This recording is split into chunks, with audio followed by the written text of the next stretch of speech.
shift. Highs in the 40s for your Thursday. We'll warm up through the rest of this week towards the weekend, but then a major pattern shift Sunday night into your Monday morning. We're looking at temperatures dropping all the way down into the teens. For the latest, download the Local 3 weather app. I'm Storm Alert meteorologist Hannah Sky.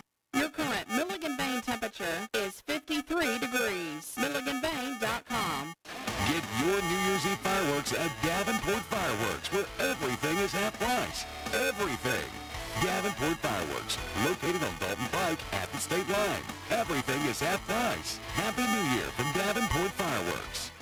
This is Thomas Williams with Mountain View Nissan of Cleveland. Just wanted to wish you and your family a very Merry Christmas and Happy New Year.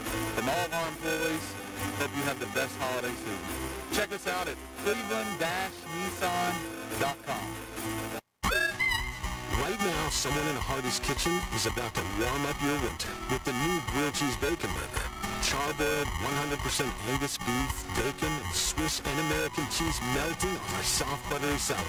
And our new grilled cheese breakfast sandwich with sausage or bacon and a fried egg. Cozy up to the goodness of the new grilled cheese bacon burger and breakfast sandwich. For a limited time, only at Hardees. Cinnamon rolls and biscuits are back. Unwrap them while you can. Only for a limited time at participating restaurants. Hey, this is Alfonso, the general manager of Crown Cleveland, your local home for Jeep and Ram. I'm here to announce that we have revamped our express lane. We are fully staffed and ready to take care of all your quick lube and oil needs. Please visit Crown Cleveland and see our great service specialists. You're listening to Paul Feinbaum on ESPN Cleveland 1013. The Drive is coming up. The ESPN Cleveland 1013 lineup is supplied by Wholesale Supply Group. WholesaleSupply.us. Men, when it comes to your health, don't cut corners. At Tennessee Valley Urology Center, they do men's health the right way. They believe in evidence-based treatment, honest conversations, and care that's tailored to you, not cookie-cutter solutions. Call or visit tnvalleyurology.com to book your appointment today. It's $1.50 wing and whiskey Wednesday at Aubrey's Cleveland. Get your New Year's Eve fireworks at Davenport Fireworks, where everything is half price. Everything. Davenport Fireworks, located on Dalton Pike at the state line. Everything is half price. Happy New Year from Davenport Fireworks. Hey, Andy Morris here. Join me along with my co-host on The Drive, presented by Hardees, weekdays at 5 p.m. on ESPN Cleveland 1013. Cleveland and Bradley County's local sports show, weekdays at 5 on ESPN Cleveland 1013. From the Kia of Cleveland Studios, this is ESPN Cleveland 1013, WCLE HD2 Cleveland, W267BI Cleveland, ESPN Cleveland 1013. The top of the hour is presented by Best Buy Metals, making the top of your house the best it can be. Visit bestbuymetalroofing.com.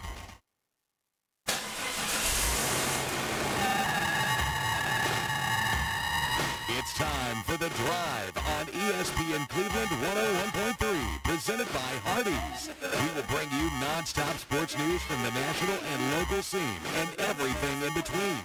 So buckle up and join in on the conversation. It's The Drive.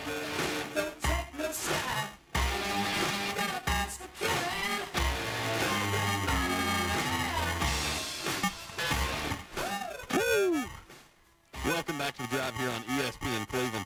You can tell the trio's back together because the conversation is already rolling right here in the ESPN studio between Jim Gunn, myself, Andy Morris, and, of course, Jacob Mason back with us as well. And I do want to say we got Elijah Kyle on the board op with us today. And it feels like old times. And I learned something, though. I learned that your brother can play the guitar. The E can play the guitar quite well. But I just happened to stumble across this as I was on TikTok, which I'm becoming a little bit more accustomed to. Jacob has been on me for years. Got to get on the talk, man. Got to keep up with your sports stuff on TikTok, and it's actually been really beneficial. So I'm kind of diving in. But as I'm going through there, I see E playing the guitar, and I'm like, okay, so let's go ahead and mark that down in the plans where he's going to bring his guitar to the show one day, and he's going to bring us in playing some music one day. What do you guys think about that? I think it's a great idea. I mean, you had a great idea of a song to lead us into today's show since there's some breaking news. Dude, we've got some big-time breaking news. And listen, just because, like, Jacob, you're our resident Georgia Bulldog. You're our SEC representative. Obviously, I'm over here wiping my tears as a Fighting Irish fan. I'm over here with the big old smile. But Jim Gum is the happiest person in the room right now, so I'm going to let Jim Gum break the news to our listeners. Well, Michigan all of a sudden is in the market for a new head coach. Ward Manuel. Look how happy Jim is right now. Ward Manuel, the AD at Michigan, released this statement. Head coach Sharon Moore has been terminated with cause effective immediately following a university investigation. Credible evidence was found that Coach Moore engaged in an inappropriate relationship with a staff member. That is a no-no. Can you say Bobby Petrino? Yeah. This conduct constitutes a clear violation of university policy, and University of Michigan maintains zero tolerance for such behavior. Biff Pogge is the interim coach. Obviously, they're going to do a national coach search. We know that. And I think, Jacob, you know it. Obviously, Lane Kiffin's going to be the number one guy on the list, right? Lane Kiffin to Ann Arbor. Now, hey, if that's the reason why they're firing him, they don't want Lane anywhere near that place because there's some rumors on the street. Well, listen, I don't know if this is the other stuff. This, no, obviously from Michigan. From what the stuff I was reading, apparently he got this lady pregnant and they had an abortion. So yeah, that's not good. Have y'all watched The Office? Oh, great show. Great show. Yeah, You can't fire him without cause, Michael. Listen, so I have cause. It's because I don't like him. Like that. That is why Michigan fired. Let's be honest. They found a reason to fire Sharon Moore. there's so much stuff I can say right now. And Bryce Underwood, the quarterback. You know he's going to enter the portal. Jim, I'm biting my tongue right now, man. There's so much I could say. Excited to have all of our listeners across all our platforms, the ESPN Cleveland app. If you don't have it, download it. Mix 1041 app, you can listen to us on there. Also, the ESPN Cleveland 1013 Facebook and on YouTube on the WCLE YouTube page. So lots of platforms that we appreciate all of our listeners. But I'm doing a great job biting my tongue here because Jacob knows this. Jim, you know this. And I think most of our listeners at this point know this. I'm pretty good with the one-liners. I've got so much flowing through my head right now. But yeah, I'll go ahead and say this. I did want to bring us into the Sharon Moore segment with the Warrant's version of Cherry Pie playing in the background, but that didn't happen. Listen, so some people can handle a big-time job. Some people can learn from bad decisions. Example, Lane Kiffin. I just think when you get such an important position as a head football coach at Michigan, like that's a big deal. That's one of the top 5, maybe top 3 all-time head coaching positions in the country that you could have. Billy Napier is a great example of this, okay? Billy Napier is a great coach for Louisiana Tech, and I think he's going to be a pretty good coach there. Is it James Madison? He's going to be the new head coach, or Coastal Carolina, one of those. Anyway, at the University of Florida, that job's too big for him. Some guys are not ready for that. Some guys can handle a mid-level job, or they're great coordinators. James Madison. But to handle the big time at a University of Florida, University of Georgia, or Ohio State, or USC, or Michigan, some guys can't handle that level.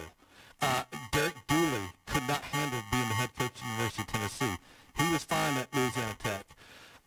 There are certain guys, and the Michigan program, you could see it going down a little bit under Sharon Moore and Jim Harbaugh. And you're specifically talking about the quality of play on the field, the recruit. Listen, they let C.J. Carr get away. His brother's committed to Michigan. I mean, they got Underwood. They got Bryce Underwood. They do. But they had to pay him a boatload of money to keep him from going to LSU last year. So when you look what you're talking about, the on-field stuff was already kind of an issue with Sharon Moore. And you mentioned this before we came on the show. He was basically handed that Michigan job by Jim Harbaugh. Yeah, he was appointed.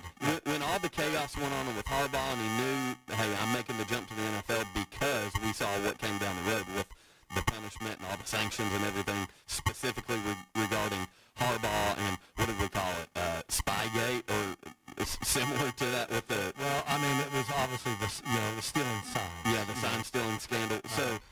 Spygate, that was New England Patriots. So my point in saying saying all this is, whenever you've got a person that, listen, you're an adult, you've got one of the biggest jobs in college football.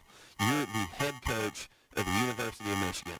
Like, that's important. When someone says you're the head coach at Alabama, when you're the head coach at Notre Dame, the head coach at Ohio State, those are all Texas. They're all in that category. Sure. Yeah, they're blue buds. With that comes a responsibility on and off the field. Whenever you're conducting yourself like Bobby Petrino did years ago at Arkansas, had the motorcycle wreck, the infamous picture with the brace on, and he's all scratched up, and he had a 20-year-old on the back of his motorcycle that he was apparently running around with. That's part of the responsibility, and that's a reflection of how you do everything. So even if this wasn't that big of a deal, Michigan's looking at this saying, this guy doesn't need to be leading a program. The on-the-field suffering, and now we're dealing with this. Are we going to have to protect this guy? Is this going to be, if we keep him around, is this going to be an ongoing thing where we're constantly worried about what Sharon's going to do? Well, the big thing now, and I know the names are going to be out there. I'm sure they're floating around already. I haven't found it yet. But who are the candidates? Who are the candidates to take over this position? To me, Michigan is not one of those. But they already hired from within. So I would think they would do a national search.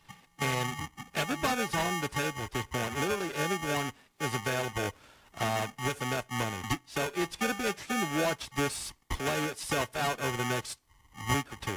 You guys think James Franklin's thinking, maybe I should have waited around a little bit longer? I don't think Michigan would have hired him. I think that Michigan's looking for someone that's proven they can win big time. Yeah, Michigan is a team that is going to go for championships. The only problem is, like, this could be such a setback. Like, firing coaches is, and at the timing, too.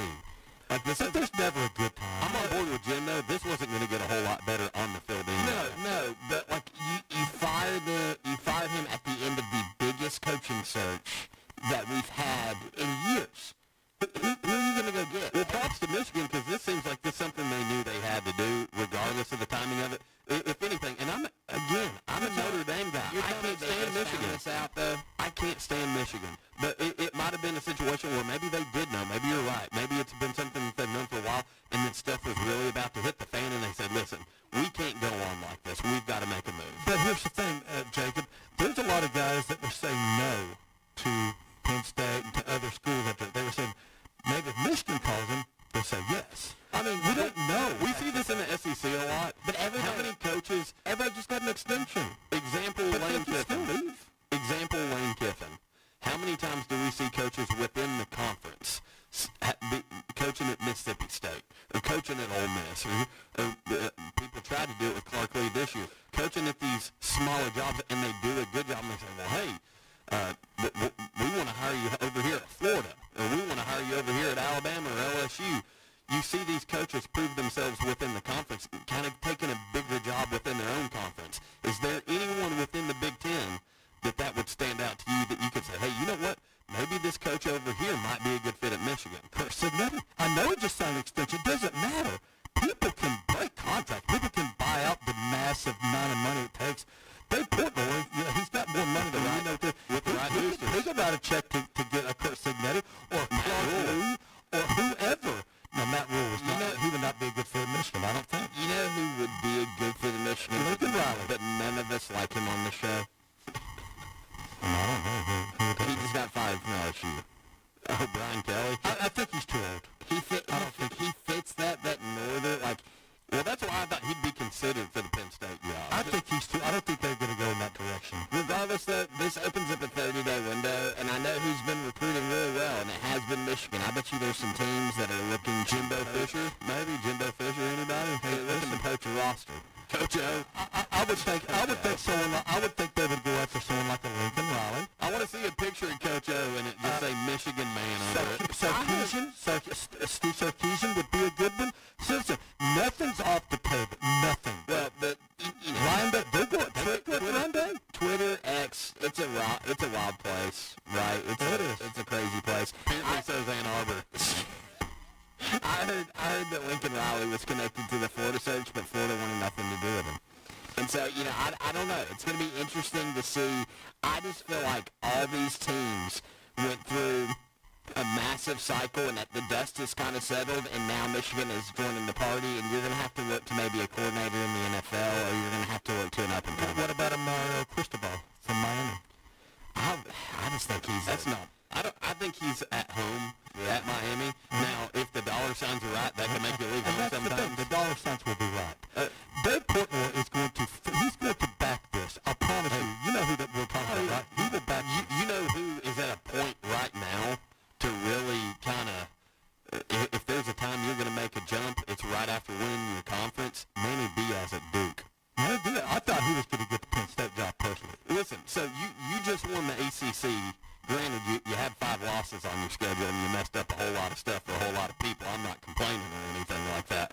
But that's a guy that has proven he can coach. He can coach in a good conference.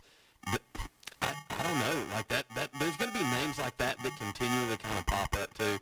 So this whole Michigan coaching search, because of exactly what you said, due to the timing of it, is going to be a whole lot of fun to follow. It's going to be fun to follow. It will help us to pass the time right before the... of course, I don't know if y'all know this. You know the first bowl is this weekend? We have a bowl game this weekend, the L.A. Bowl. Yeah. Washington and Boise State. So bowl season starts the same day that Army-Navy play. Army-Navy's playing bowl season. I will say, okay, now that this is digested for 15 minutes and we've been here, Michigan waited until after National Signing Day. They did. Let's be honest. That's a good point. They waited until after National Signing Day, and now they're looking at recruits and players saying, give us a chance before you've got 30 days to enter the portal. Yep. Give us a chance. We'll find a guy that you'll love. Before you, because there are some very talented young men at the University of Michigan that I'm sure that Ohio State would like to poach. I'm sure that think about this. Penn State had a recruiting class that was at an all-time historically bad. Like, bad. Yeah, but they'll kill it in the portal. They'll have to. And they will. I think they might have, this first go-around, they might have signed like 2 to 3 players. They were behind Old Dominion in the recruits. But they got the late signing period, and there's still a lot of kids that haven't signed yet. Yes, they've still got that, but they also have the portal. I guarantee you, a place like Penn State that's right down the corner is going to say, hey, if you're looking for a new home, there's a place over here at Penn State. We've got a good coach coming on. And it's possible a lot of the kids that are still on the roster will be coming back next year aren't going to enter the portal at Penn State, and they'll stay the course there with Campbell's coach. We don't know. Listen, Penn State, in the long term, all the major blue blood schools, in the long term, they're all going to be fine. They may have a little bump here or there, but most of the time they're going to end up being pretty decent in the long run. Jim, I want to put you on the spot here. Do you have anything planned for inside the SEC today? I'm working on it, but I haven't but go ahead. Well, you know what? I say this. Why don't we give 2 versions of inside the SEC? No, it's just 2 years. We're going to go ahead. We're going to go ahead and plug Southern Heritage Bank, our sponsor of Inside the SEC, twice today. So Jim's going to come up with something good and legitimate, and I'm going to send us to break on this. The SEC today tweeted out the most teams in the college football playoff, check. The most teams in the college football top 25, check. This is the SEC. And Hashtag it just means more. And it does. So, again, that's going to be our Inside the SEC segment sponsored by Southern Heritage Bank. And even though it's like Vladimir Putin bragging about winning an election in Russia, it is what it is. So with that, we're going to take a break. We'll be right back here on ESPN Cleveland 101.3. The Drive will be back after a quick timeout. Stay tuned for more non-stop sports talk on The Drive, presented by Hardees.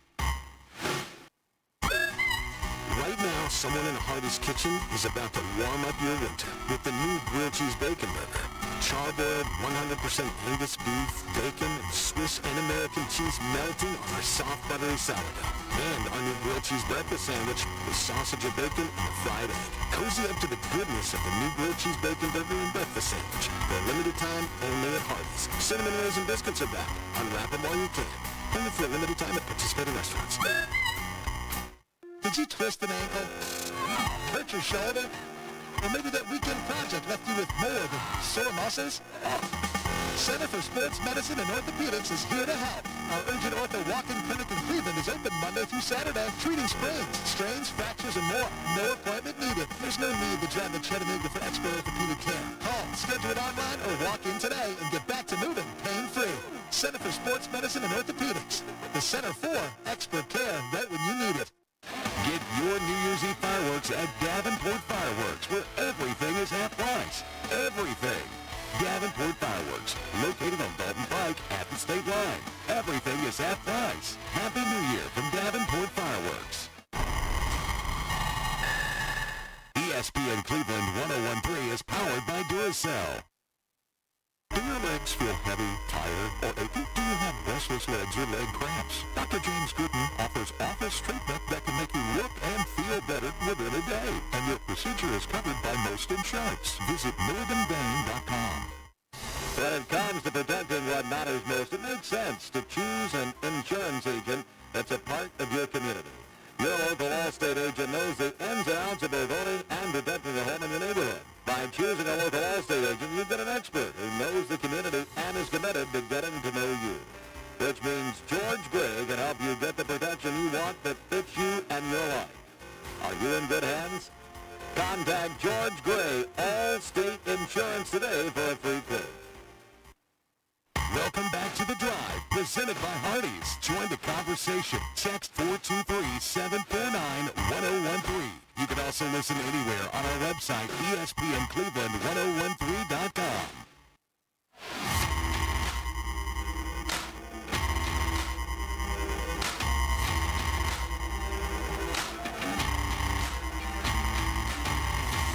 Duracell in Cleveland is now hiring mechanical skilled technicians, $22 to $27 per hour. Excellent benefits beginning day one: medical, dental, vision insurance, paid vacation, holiday pay, 401k, tuition reimbursement, and more.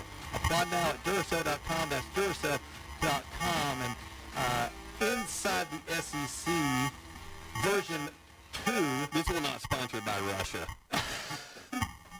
It is sponsored by Southern Heritage Bank, though.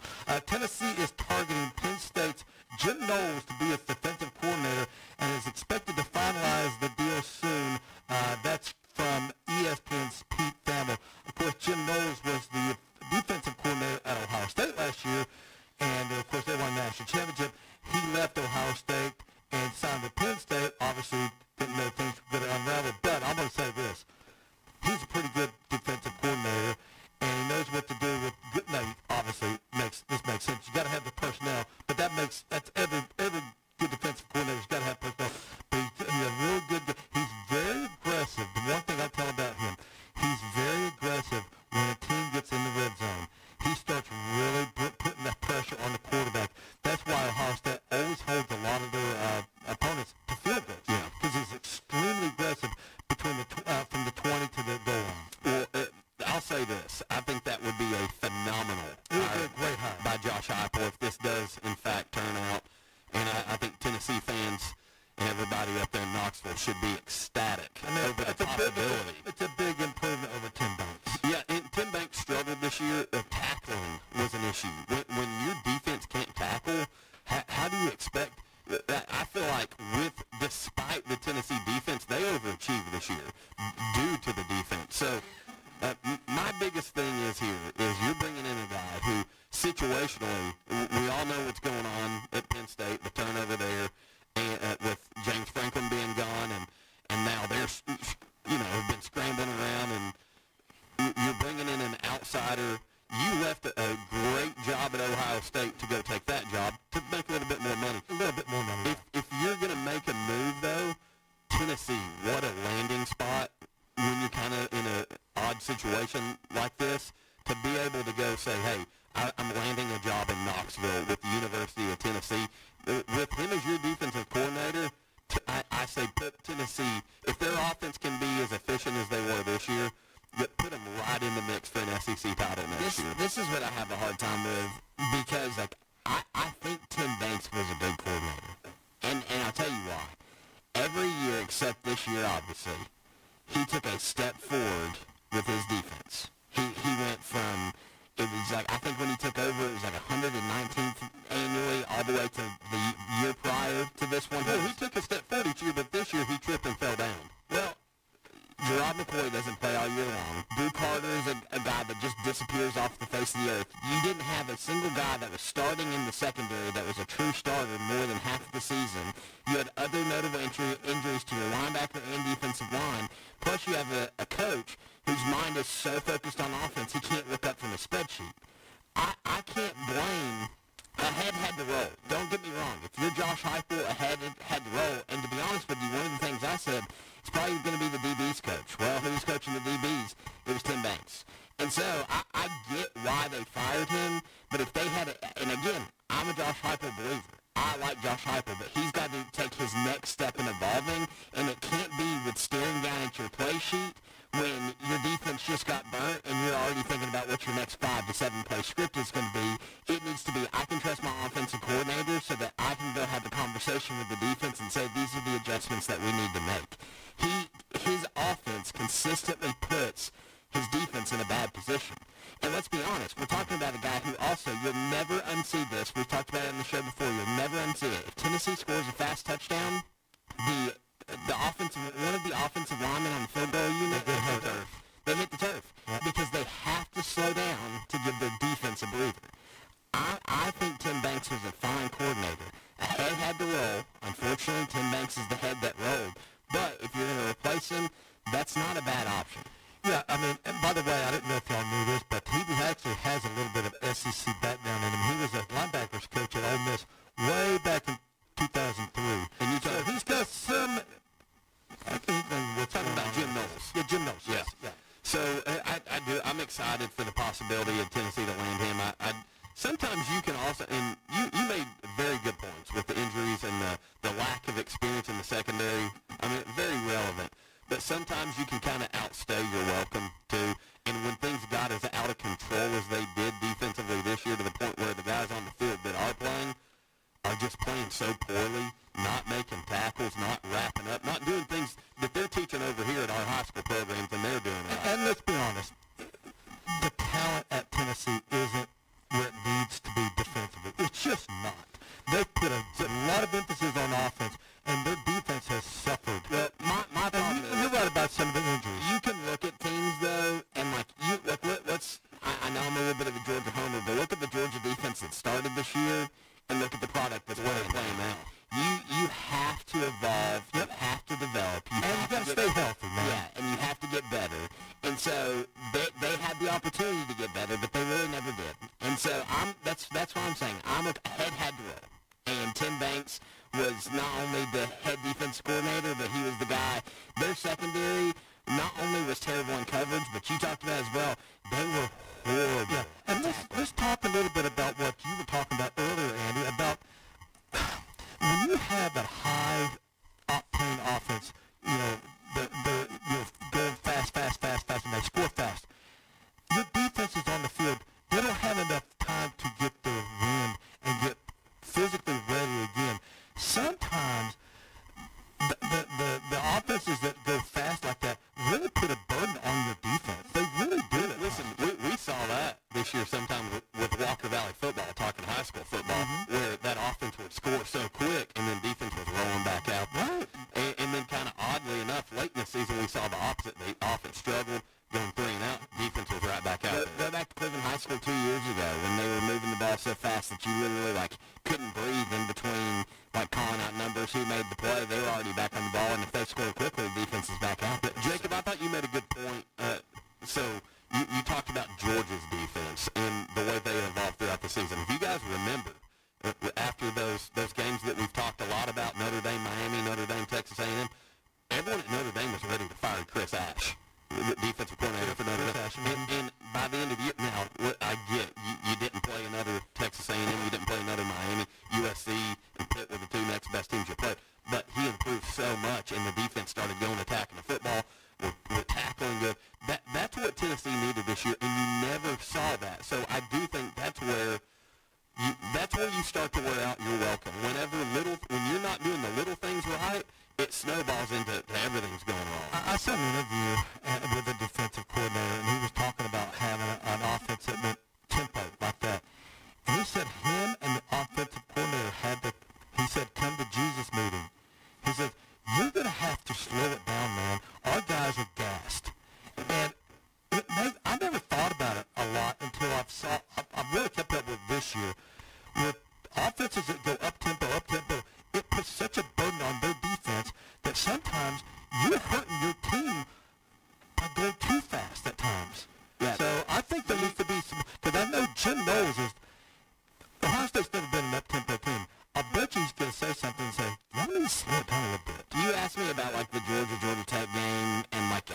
Georgia squeaks by in these 16-9 games. Georgia did a video victory trailer of the SEC championship game, and like Kirby's whole mentality is he wants to get into the fourth quarter and he wants to have your head underwater. And how do you do that? Like, he wants you gasping for it. How do you do that? You keep your defense like fresh. Yeah, You try a run game that if you maybe you get 30, 40 yards, but then you're punting it back and putting them on the 10. You are literally trying to suffocate their offense. And the only way that you can do that is if you manage your tempo. And it's really hard to do. And these days, with the portal, you don't have the depth sitting on the sidelines or standing on the sideline to bring those guys in, a second team that's just as good as first team. So you don't have that luxury like you did 3-4 years ago. Well, I'll say this, bringing Jacob the Georgia Bulldogs into the conversation.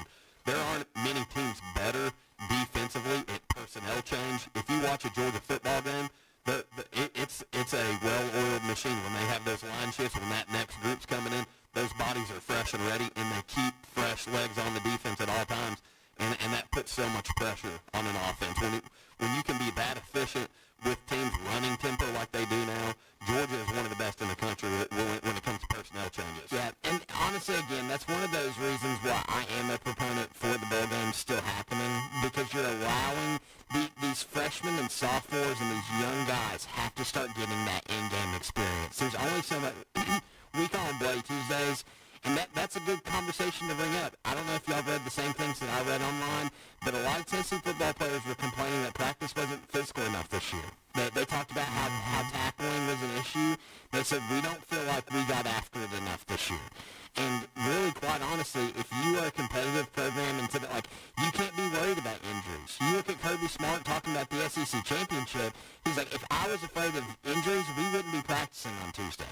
We would be practicing on Monday. We would just go and show. And, honestly, it kind of takes me back to the NFL as well. You know, Falcons fans are over here in the weeds, and they're so frustrated with the beginning of the season. They'll drop 2 out of the first 3 games. They refuse to play a young starter in any of those preseason games at all. They refuse to, and they get off to a slow start. Of course, every year. It drives me crazy. If you're going to sit here and be afraid of injuries, you might as well just pack it up. That's right. It's time. You've got to get development. You have to get guys on the tackle in practice, live tackling in practice. I'm a big proponent of that, and some of these teams just don't do that. Yeah, I don't believe in that philosophy. And so I think Tennessee had some eye-opening moments this season with tackling, with some issues, and I think players were kind of frustrated as well. And I think you see Josh Heupel kind of having one of those years where he's going to have to answer the call. Well, I know this much. When Jim Knowles was at Ohio State, and obviously you got to get the okay from the head coach, they tackle. Yeah. And his team tackled. And there's a lot of fights. There's a lot of fights at Ohio State practices last year. I don't know about this year, because they tackle, they get mad at each I other. love that edginess and that chippiness because it carries over the gameplay. The way you practice is the way you play. Well, I agree. and they say these teams, all these teams that I hear that have success, they all talk about practice is so much harder than the game. That's exactly right. They'll have a Bloody Tuesday. What do y'all call it at Notre Dame? Honestly, forget. Now, I heard you say, what do you call your Bloody Tuesday? Yeah, something very similar, something Tuesday.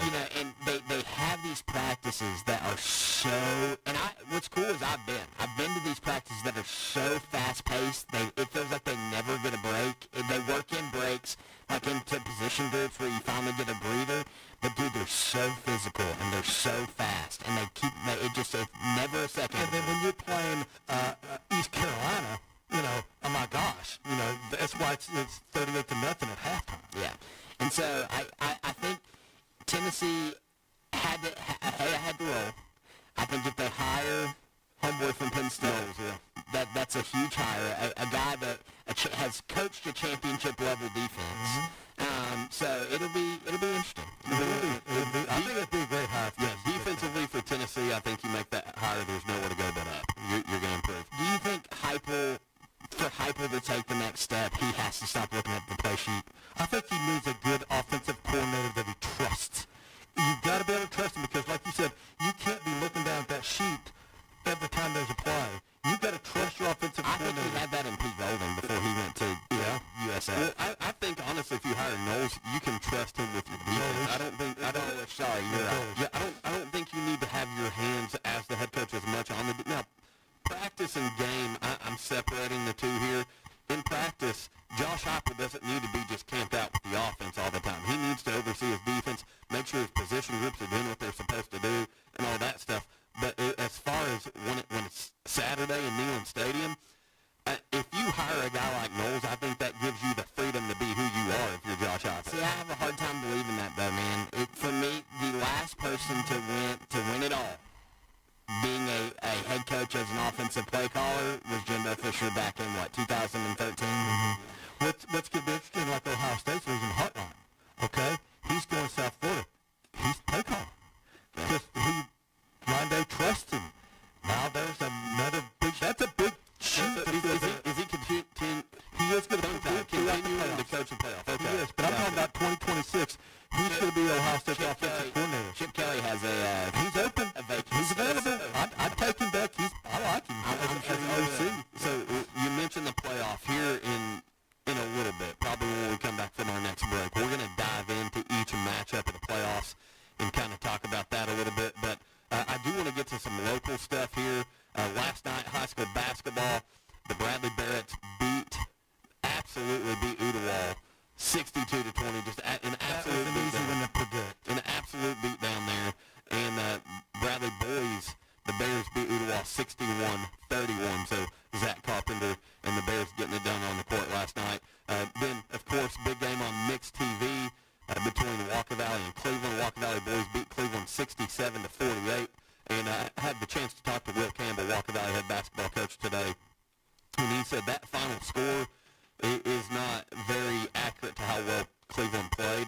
Walker Valley kind of broke away there late in the game, but he said Cleveland is a team that looked very much improved, and they were missing a few guys out of their starting five as well. So it's high praise from Coach Campbell talking about the Blue Raiders, but the Mustangs with the 67-48 win there. Walker Valley Girls lost to Cleveland 53-17. Coach Bianca Hensley. And listen, a lot of people might not realize this, but that's a team that could be going to the glass house. There's a very, very good possibility. Yeah. The Lady Raiders, they're good. The Lady Raiders are for real. They didn't lose a whole lot off of last year's team. Obviously, Lauren Hurst now at Tennessee. She missed a huge chunk of their season last year. So the girls they got playing on the court played a lot last year. Yeah, I got to watch, that Lady Raiders team with Lauren Hurst and without Lauren Hurst. Lauren Hurst is obviously a player. Oh, yeah. They just looked different without her. They were able to adjust to her not being on the court, and they still were very potent last year. And so I can only imagine a year worth of development, a year worth of growth, and then also getting some talented young players coming in as well. I'm with you. I think, I thought Cleveland did a pretty good job giving the Barretts all they wanted in the later half of last season. So it'll be interesting to see how their season continues, but I think you have a collision course. We're about to have that matchup very soon. I was about to say a collision course of these two teams playing very soon. Yeah, that would be a must-see matchup. Yeah, very excited to see that matchup between Bradley and Cleveland. Not only between the Lady Raiders and the Bears, but of course the boys as well. Always an exciting rivalry that we'll have complete coverage of here on ESPN Cleveland 101.3 and Mix. I think we ought to do a remote broadcast from that game. I'm here for it. Also something else I want to talk about before we go to break. I don't know if you guys heard about this. Kind of shifting over to the NFL. 44-year-old Phillip Rivers set to work out for the Indianapolis Colts. He last played in the NFL in 2020, and he has been the head football coach at St. Michael's in Gulf Shores, Alabama, and been a state runner-up a couple times down there, not been able to get over the hump. His son is his quarterback. He's got a crew of kids, by the way. Is he a Hall of Fame quarterback in your mind? I think so, yeah. I do. You do know if he plays, his clock starts over again as far as he's Hall of Fame. He would have to wait another 5 years. I think it's just 1 year away if he didn't play this year. Yeah, I don't think he cares. Like, if he's going to get to go play the game again. Like, I was one of those people. I was a big Brett Favre fan during his time in Green Bay. And when I saw him continuing to play, and I was a guy who didn't really care for Tom Brady. But as Tom Brady started getting into his 40s and was still, like, I'm going to just say this. I become a fan of the old dudes. Whenever you can hang on, now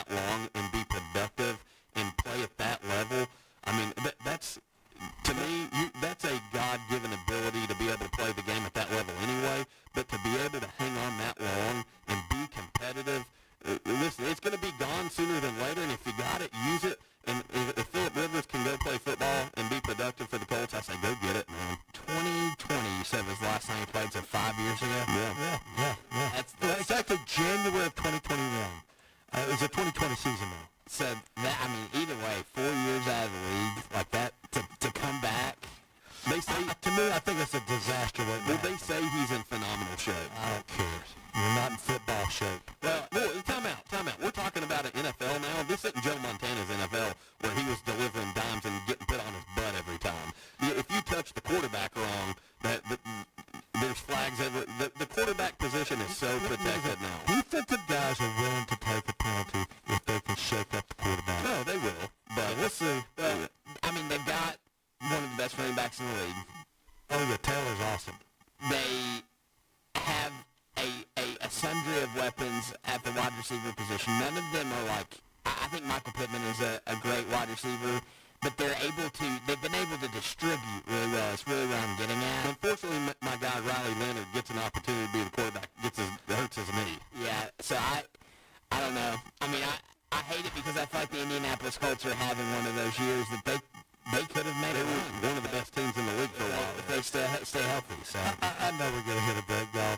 Social media is so awesome. So I'm scrolling as I'm looking here. What do they got? They got Urban Meyer with a Michigan jacket on. Yeah, that's not Hear me? happening. It says, hear me out. 100 million. I'm like, you guys. That's not happening. No, it's not happening. You ever notice that Urban Meyer will not say the word Michigan? He'll say the Wolverines, but I have never heard Urban Meyer utter the word Michigan. He always refers to them as the Wolverines. He's not the Michigan. Well played, Urban Meyer. Don't want to say that. Oh, Lord, that's hilarious. But hey, we are going to take a quick break. When we come back, we're going to talk about the college football playoff. We're not going to talk as much of who's not in it, but today we're going to talk about who is in it and what our expectations are for each game. Hey, one game I'm really looking forward to. You guys know which one it is? I'm going to preview it a little bit. James Madison. No. Tulane versus No Lane. Tulane versus no one. We're going to talk about that right here on ESPN Cleveland 101.3 when we come back. The Drive will be back after a quick timeout. Stay tuned for more non-stop sports talk on The Drive, presented by Hardees. Get your New Year's Eve fireworks at Davenport Fireworks, where everything is half price. Everything. Davenport Fireworks, located on Dalton Pike at the state line. Everything is half price. Happy New Year from Davenport Fireworks. Right now, someone in a Hardee's kitchen is about to warm up your winter with the new grilled cheese bacon burger. Charbroiled, 100% Angus beef, bacon, and Swiss and American cheese melting on a soft, buttery sourdough. And our new grilled cheese breakfast sandwich with sausage or bacon and a fried egg. Cozy up to the goodness of the new grilled cheese bacon burger and breakfast sandwich. For a limited time, only at Hardee's. Cinnamon rolls and biscuits are back. Unwrap them while you can. Only for a limited time at participating restaurants. Did you twist an ankle? Hurt your shoulder? Or maybe that weekend project left you with more than sore muscles? Center for Sports Medicine and Orthopedics is here to help. Our urgent ortho walk-in clinic in Cleveland is open Monday through Saturday, treating sprains, strains, fractures, and more. No appointment needed. There's no need to drive to Chattanooga for expert orthopedic care. Call, schedule it online, or walk in today and get back to moving pain-free. Center for Sports Medicine and Orthopedics. The Center for expert care right when you need it. This is Kim Guthrie with TVFCU. From Thanksgiving thanks to Christmas cheer, TVFCU is proud to be here. For all of you, far and near, a place for all of us, and a very happy new year. Hey, this is Alfonso, the general manager of Crown Cleveland, your local home for Jeep and Ram. I'm here to announce that we have revamped our express lane. We are fully staffed and ready to take care of all your quick lube and oil needs. Please visit Crown Cleveland and see our great service specials. Road gets tough, make sure your ride is ready. At Cleveland Tire Center on Northley Highway. They keep you rolling with the best brands, expert installation, and prices that fit every budget. Whether you need new tires, a quick rotation, or a full alignment, their certified team delivers fast, friendly service you can trust. Stop in today and feel the difference it quality makes. Cleveland Tire Center. Locally owned, dependable, and always ready to get you back on the road. Cleveland Tire Center. 4695 Northley Highway, Cleveland, at the main center. Happy Honda Days from Honda Cleveland. this season shine with no payments for 90 days and financing as low as 2.99% APR on our most popular Hondas. Honda Cleveland is proud to be the only local Honda dealership to win the Honda President's Award 4 years in a row and to be recognized as a Carfax top-rated lifetime dealer. And the Happy Honda Day deals just keep getting better.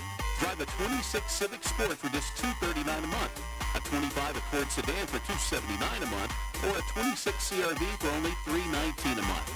All are 36-month leases with $35.99 due at signing on Civic, $4,099 on Accord, and $41.99 on CRV plus tax, tag, title, and fees. No security deposit with approved credit. Offer ends December 31st. No payments for 90 days, 2.99% financing, and leases starting at $239 a month. It's Happy Honda Days. Honda Cleveland, I-75 exit 20, 1 mile east. Hope to see you before closing time New Year's Eve. No more varicose or spider veins. No more tired, achy, restless legs. No more restless nights. Start your journey to a better you with help from Milligan Vein Clinic. Their board-certified physicians have treated thousands of patients using the latest technologies to restore healthy, great-looking legs. There's little or no downtime, and your procedure is covered by most insurance. Milligan Vein Clinic, improving the quality of your life. Visit milliganvein.com or call Dr. James Gooden today at 423-961-5682. Get your New Year's Eve fireworks at Davenport Fireworks, where everything is half price. Everything. Davenport Fireworks, located on Dalton Pike at the state line. Everything is half price. Happy New Year from Davenport Fireworks. Welcome back to The Drive, presented by Hardees. Join the conversation. Text 423-749-1013. You can also listen anywhere on our website, ESPNCleveland1013.com.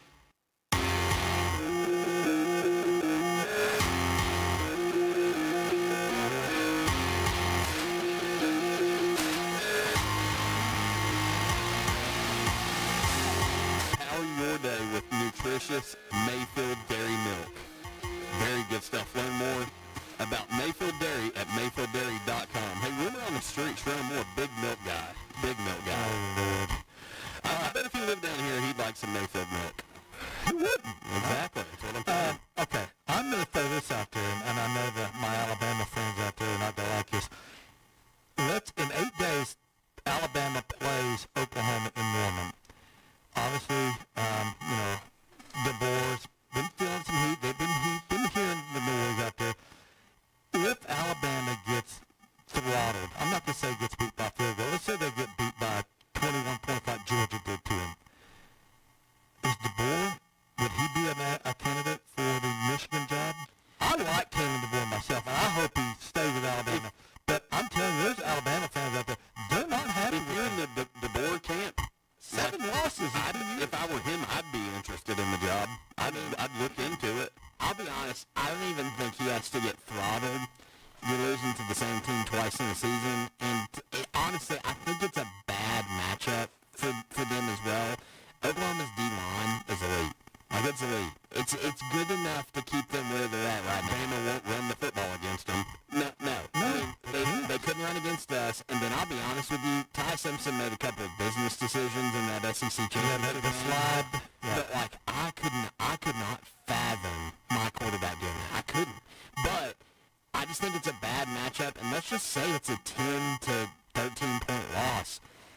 If you're Alabama fans, That would be 8 losses in 2 years. Alabama fans are going to be livid. They're going to be, After being gifted a playoff spot, they're going to be mad. And then on top of that, you're looking at DeBoer, who's like, man, like, I could go, but here's the thing, Michigan is the same place. Michigan's going to have the same standards that Ohio State's going to have. It just might be a better personality fit. Yeah, in the AP poll, Andy, in the AP poll, Notre Dame's 9. yeah. This past week. In the coaches poll, Notre Dame's 9. Yeah. The only one where they're below 10 is the CFP. I told you, Jim. Don't get me started on that today. We talked a lot about it yesterday in the days prior, but I will say this. This was broke by On3 Sports earlier. ACC Commissioner Jim Phillips called for college football playoff expansion after Notre Dame was left out. This happened today, by the way. The ACC Commissioner Jim Phillips said, if you're leaving teams out of the playoff,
higher than the Sun Belt champion or the American Athletic Conference champion. We talked. That was a revelation to me yesterday. Jim brought that up. I didn't hear that part. Well, and see, that's what I love about the show. We're literally just guys talking sports and figuring stuff out together and like going through. But like Duke would have had to have been rated higher than James Madison. Duke had a 0.1% chance to make the playoffs. Here's my thing. Here's my thing about this ACC is that to me, if you have a tiebreaker with multiple teams like the ACC, they had 5 6-2 teams. So it was a multi-team thing, and they kept getting eliminated one by one. The ACC needs to put in one more thing to where your overall winning percentage must be at 75% or 80%. That would have eliminated Duke from consideration because they went 1-3 versus non-conference opponents. 1-3. And that made their overall record look so bad. You know, if they were 3-1, well, then you've got a 9-3 team. I could live with a 9-3 or 10-3 team if they win the ACC. Well, I don't know why it doesn't go conference schedule like your wins losses. Then the very next thing should be overall record. Like the very next one should be overall record. Then after that it goes head to head. Then after that you get into the weeds with whatever. Yeah. But that's an easy breakaway. If you go overall schedule, you've got a 10-2 Miami that's in this thing, and we're not having to throw in a James Madison and you know, because we're having a team that probably in Miami that wins it and it's deserving to go. So before we dive into this playoff bracket, Elijah, your dad just sent me a text message and said Michigan does not want DeBoer. And you know what? He honestly might not want to leave Alabama because then he's going to miss out on those big games against UTC and Alabama School for the Illiterate. Those 2 or 3 that they play every year. But hey, so let's go on. Let's go on to the college football playoff and talk about that because I want to do this round by round, starting with just kind of looking at the bracket, the first round bracket, starting with number 5 Oregon, of course Indiana number 1, number 2 Ohio State, number 3 Georgia, number 4 Texas. Those guys, Texas Tech, already in the quarterfinals with that first round bye, waiting to see who they'll play in their respective bowls. But starting off with number 5 Oregon taking on number 12 JMU, we could probably spend about 15 seconds talking about this. I think maybe from the opening kickoff, JMU might be in the game till about the clock having about 14:40 on it, and then it's going to be all Oregon. I think Oregon can win this game by playing their second string guys the entire game. I really believe. Yeah, I do nothing against James Madison. They just don't have the sheer number. There may be a player here or there that can play on Oregon's team, but you don't have 11 on offense, 11 on defense. They're just going to get overwhelmed. So do you guys think, before we go to you, Jacob, do you think that this is a game? I know you want to keep everybody healthy. You're not wanting to mess around. But do you think this is a game where we could potentially see in a college football playoff Dan Lanning pull his starters at halftime? Oh yeah. Very potential. I'm pulling Ernie from game day. I see JMU scoring a late touchdown to make the deficit respectable. No, like 21 to 28 points. Okay. And Oregon is literally just chilling down there. Here's the thing. Oregon's biggest thing in this game is come out of this game with no injuries. Yeah, exactly. That's why you do pull guys exactly. Because you don't want your quarterback stepping back there, getting a hit blindside, and now he missed the rest of the And at this point, where we've seen a shift in this in the regular season, you don't need to make a statement anymore. All you got to do is win. Don't need to put a bunch of points on the board. Don't need to be trying to have starters in there. I genuinely think that game could be decided by halftime, and you know what? That's going to cause a lot of TVs to turn off. Oh, well, listen, it's going up against the NFL anyway. Yeah. So the college games, the 4 o'clock and the 8 o'clock games, they're going to get killed by the NFL. The NFL plays that Saturday. Yeah, they're going to get Tennessee and New Mexico State might have more viewers than this game. Like, I'm kind of curious to see, because, and I'm not taking that as a bash at Tennessee at all. Volunteer fans are just that much better than this college football playoff game. I hate to admit it, but when college games go against NFL games, it's a bloodbath when it comes to ratings. It's not even close. So going on now, that was number 5 Oregon, number 12 JMU, number 6 Ole Miss, the Lane Kiffinless Ole Miss Rebels taking on number 11 Tulane. Tulane versus no Lane might be the best intro to this game. Tulane versus no Lane. Lane is gone, baby. In a long time. Yeah. Again, another one that I don't think is close. I think, lucky for my dogs, I think that first round they're going to get this whole, mantra of, we can do this without our coach kind of out of the way, and I bet you they just stomp the dogs. Oh, I think just like they did the first time. They've already beaten 45-10 first time. Yeah, I think if Tulane shows up and is competitive in this game, it will be a surprise. I'm not saying it's outside the realm of possibility of them showing up and being competitive, but I think Ole Miss has got this one in the bag. And John Summerall, the head coach, this will be, whenever they lose, One foot out the door. One foot out the door. One foot out the door. So, yeah, I think Ole Miss and Oregon can really just coast to wins in this first round, which is unfortunate. The other two games now. Yeah, so I'm really excited about this next one. Number 7, Texas A&M. Number 10, Miami. Two teams that I'm very familiar with this year, both having played my Irish, and I've watched them in numerous other games. I think that Texas A&M, I think Mike Elko's got one heck of a crew down there. I think they're going to show up. They're getting to host this game on campus at Texas A&M, 12th man in full force. I do think they're going to beat Miami in this game. I think it's going to be probably the most competitive game in this round. Everything within me wants to see Miami go on a run, just so that I can have that matchup, Georgia versus Carson Beck. I think that, And that's the thing, which Carson Beck shows up. I welcome that kind of stuff. I want the drama. I want to see the headline. Yeah, I want to see that. But here's the thing. I said this yesterday on the show. I don't think Carson Beck has a 4-game streak in him. I just don't. Not at this level of competition. You've seen it when he was at Georgia. You've seen it, Especially seeing good defenses. And the big question to me is Texas A&M. We know their schedule in the SEC was about as weak as you can get. When they did play a really good team like Texas dominated that game. So it makes you wonder, what's A&M got in them? I don't know. I don't know what Texas A&M has. Of course, the winner of that game will go on to face the defending national champion, Ohio State Buckeyes. We had mentioned Ole Miss and Tulane. The winner of that game will play Jacobs Georgia Bulldogs and JMU Oregon. I'm going to just go ahead and say this. Oregon will be playing Texas Tech in the quarterfinal round. So now we're at the 8-9 game.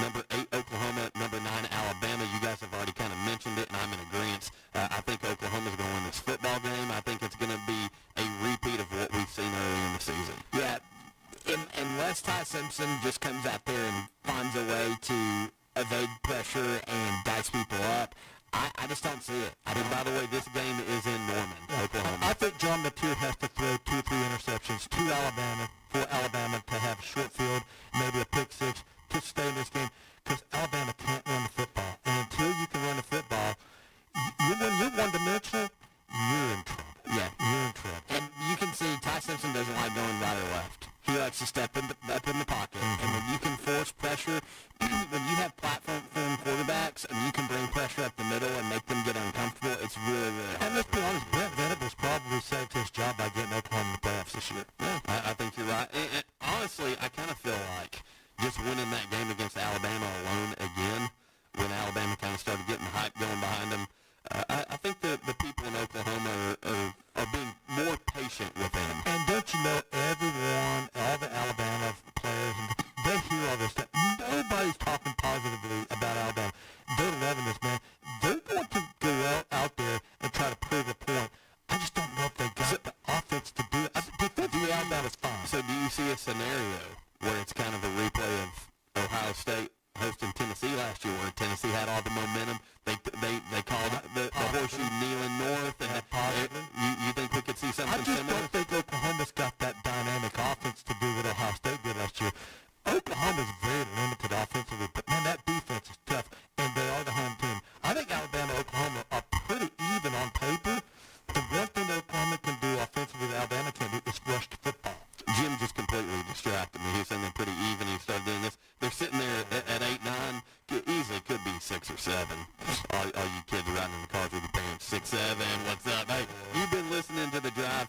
For Jacob Mason, Jim Gum, I'm Andy Morris. Hope you have a great day, everybody. We're going to continue to talk college football playoffs throughout the coming weeks. Some good stuff happening with that, regardless of how irritated I am. I'm putting my application in at Michigan. Well, a cheating scandal took down a Michigan head coach. I never thought I'd see the day.